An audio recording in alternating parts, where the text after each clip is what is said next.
So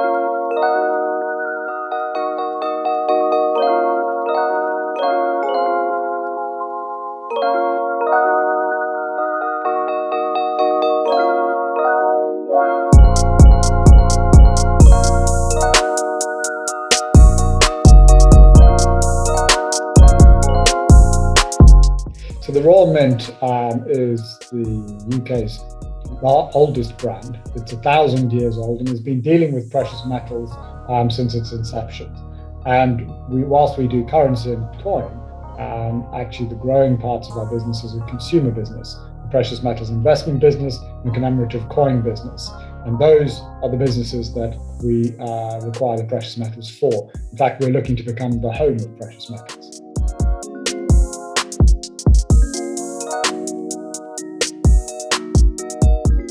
So there's gold and silver in pretty much any electronic device, from your kid's toy to the most sophisticated nuclear weapons and everything in between.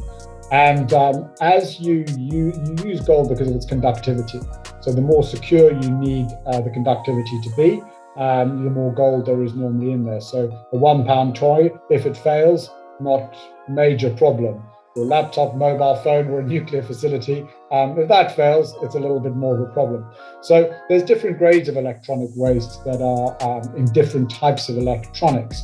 I think what's hugely interesting is the discarded electronics. So if you think about it in the terms of 7% of the world's gold is in discarded electronics, it starts to become quite a big number. And if we look at how much of this discarded electronics is created globally, it's 50 million tons, which I had to get someone to explain this one to me, but it's 350 cruise ships. That's a lot. And only 18% of that is being recycled currently, which is a major problem and a major opportunity, both for society and for businesses.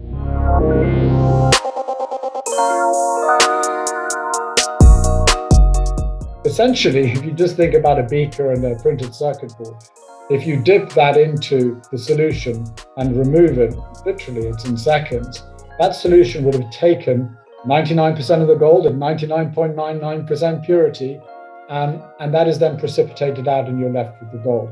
That means we can then deal with the printed circuit board remaining, the plastic, which in a much better way. Normally what's happening is that they're being shipped to other countries and then smelted, which is essentially burnt, to get to those precious metals. And then the byproducts need to be managed. And unfortunately, in many cases, that's then sent to landfill. And it's hazardous byproduct. And that's the thing which we're really changing. It's happening on site at room temperature with no bleeding of thousands of CO2 miles in either travel or smelting.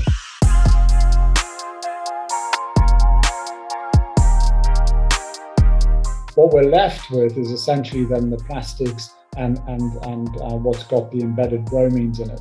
And that's the bit which we're also looking to solve, because that's the bit that counts as hazardous waste. And we've already got some great avenues for what we do with that in a completely circular economy.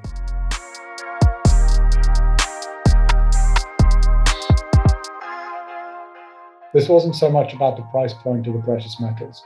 Rather, this was about a year ago, we looked into sustainable sourcing of those precious metals.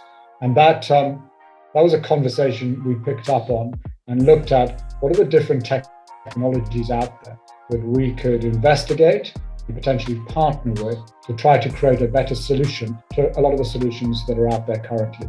We know this is more and more important for consumers and businesses. And as a sort of a socially conscious business in of itself, and also one who supplies consumers, this is an important element.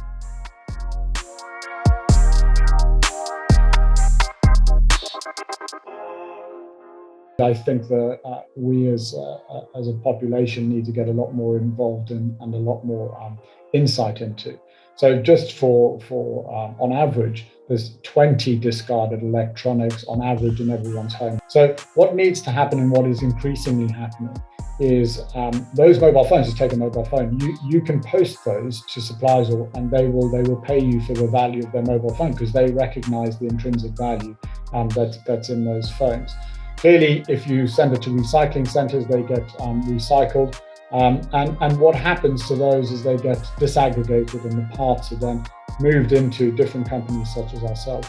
I think what's interesting is if you look at the drive for manufacturers to manage their end of life, and increasingly legislation that comes into this, it's an important drive that consumers are pushing, and increasingly we'll be getting better and better opportunities to be able to reclaim the parts of those phones that are valuable ourselves and be incentivized to really go that extra mile, not just throw it into the bin.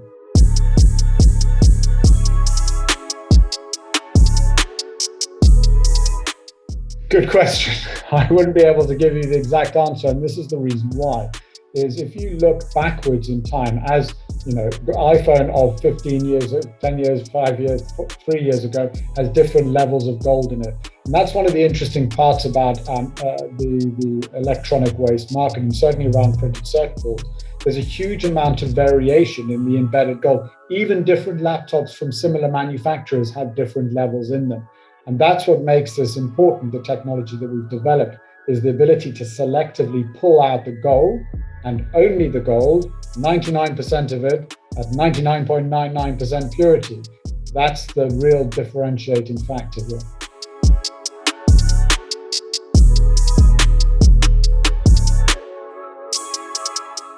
We are going to be a small but hopefully growing part of the solution. We are looking at a sizable plant, but I think the most important bit is that sizable plant is scalable and repeatable. So it really comes down to what's the ambition for us and for other countries to start to take this kind of technology and expand it and embrace really where we should be going in the future.